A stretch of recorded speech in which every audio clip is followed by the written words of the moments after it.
Hello everyone, we are here at Tatonok Falls, Barangay Manuel Baral, Oquendo District. So here, muna karuyag unta saksihan ko na nanungod ang tinuod nga kamutangan sa natong Tonok Falls. This is one of the tourist destinations of Calbayog City wherein ato makikita na ginsisiring nga abundant waters tikang sa natong mga panas.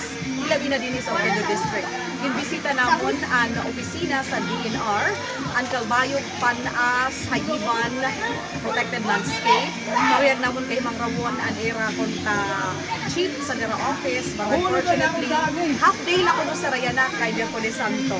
So since waray man siya panahon pakikatubang sa amon, we decided with the DevCom faculty and students to just visit the falls and at the same time mag-observe kung malimpyo ba good ang aton surroundings because this place is under the DENR, take note, Department of Environment and Natural Resources Office. So we expect that malimpyo punta, no? Pero let's take a look. Ini basuran? Ini basuran dulu.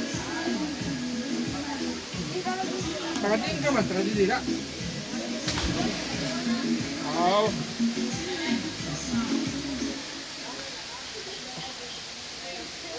Terus hindi mo naging nabog. Sa plastic na rin, sir. Oo. Uy, walang nagagabong gawin. Ikaw, Wala ito naman. ikaw narani tidak. Walang kabot nga, sir. Protected area. Ano mo?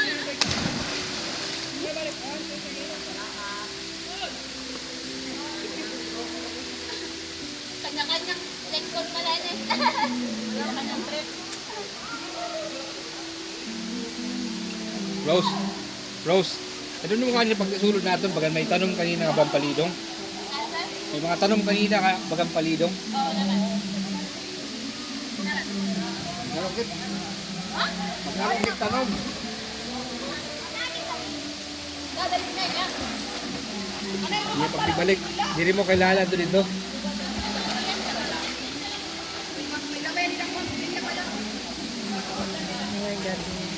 Diri mo in-expect na protected area.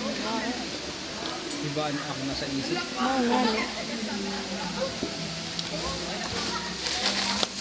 Diba mo dito tubak? Oo. Dili ang wara.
Kaparag na ano.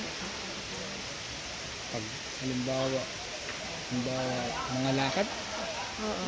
wala naman nang gumin siya kamakat siya